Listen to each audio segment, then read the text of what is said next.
Hello and welcome to Lavneesh sir की क्लास। आज की ये शिक्षा निदेशालय राष्ट्रीय राजधानी क्षेत्र दिल्ली की वर्कशीट नंबर 7 जो कि कक्षा 7वीं के विद्यार्थियों के लिए है। यह ली गई है हिंदी विषय से और आज इसमें हम फिर से एक बार कविता हम पंछी उन्मुक्त गगन के को जारी रखेंगे।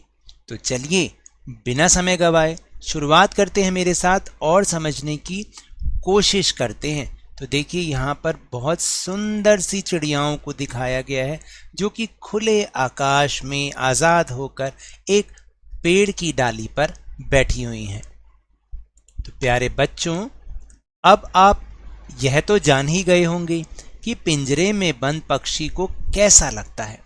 आइए इसी बारे में जानते हुए हम पंछी उन्मुक्त गगन के का दूसरा भाग पढ़ते हैं और समझते हैं।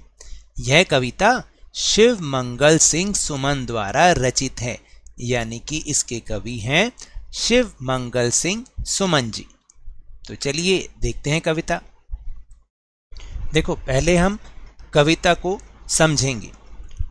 स्वर्ण श्रृंखला के बंधन में अपनी गति उड़ान सब भूले, बस सपनों में देख रहे हैं तरु की फुनगी पर के झूले।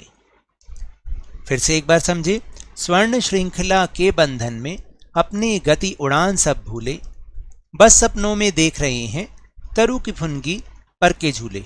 यानी स्वर्ण श्रृंखला के बंधन से जो ये लगातार एक तरह से स्वर्ण का जो बंधन है, स्वर्ण श्रृंखला का बंधन है, इतने टाइम से हम उसी के बंधन में बंधे हैं, उसमें रहकर हम अपनी उड़ान तेज गति सब भूल गए हैं। पक्षी कह रहे हैं बस सपनों में देख रहे हैं। अब तो बस हम सपनों में ही देख रहे हैं तरु की फुनगी पर के झूले। यानी तरु का मतलब वृक्ष है, वृक्ष की डाली पर जो झूले झूलते थे उनको तो बस अब हम सपनों में ही देखते हैं, ऐसा पक्षी कह रहे हैं। ऐसे थे अरमान की उड़ते नीले नभ की सीमा पाने। हमारे अरमान ऐसे थे कि उड़ते उड़ते नीले आकाश की सीमा को छुआएं। लाल किरण सी चोंच खोल चुगते तारक अनार के दाने। और अपनी लाल किरण सी जैसी चोंच को खोल खोल हम अपने जो जैसे तारे होते हैं ना, ऐसे ही अनार के दानों को चुनते। लेकिन कब होता?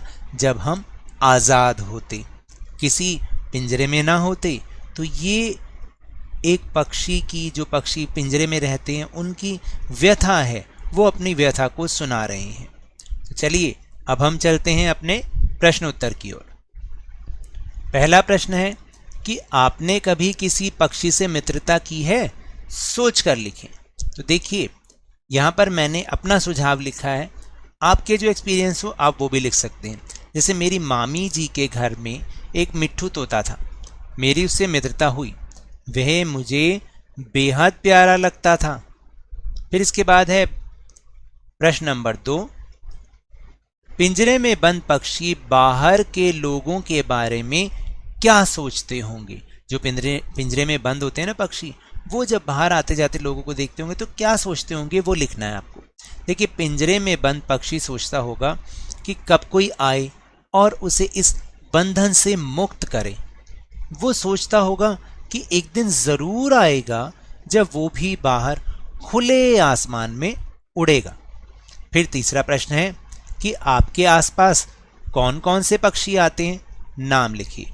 तो देखिए बहुत सारे पक्षी हमारे आसपास हमें नजर आते हैं, जैसे चिड़िया, मोर, गोरैया, यहाँ पे 2 मात्रा आएंगी, कबूतर, कौवा, तोता, कोयल आदि जो भी आप देखते हैं उन पक्षियों के नाम आप लिख सकते हैं। और फिर प्रश्न नंबर 4, हम पक्षियों की मदद कैसे कर सकते हैं? देखिए हम अपनी छतों व घर के बाहर बर्तन में पानी भरकर रखें और इसमें सुबह और शाम के समय पानी भरें।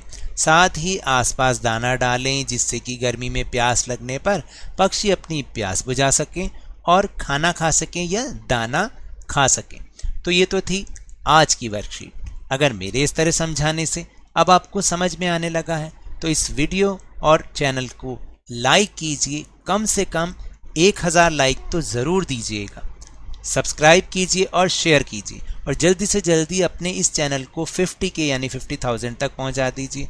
लेकिन याद रखिएगा, घर से बाहर निकलते समय कोविड-19 से लड़ने के लिए मास्क जरूर पहनें और जब भी आपकी बारी आए तो अपना कोरोना का टीकाकरण ज़रूर कराएं, क्योंकि कोरोना को हराना है और ज़िंदगी को एक बार फिर से सुहाना बनाना है और उसके बाद स्कूल भी तो जाना है। इसी उम्मीद के साथ धन्यवाद।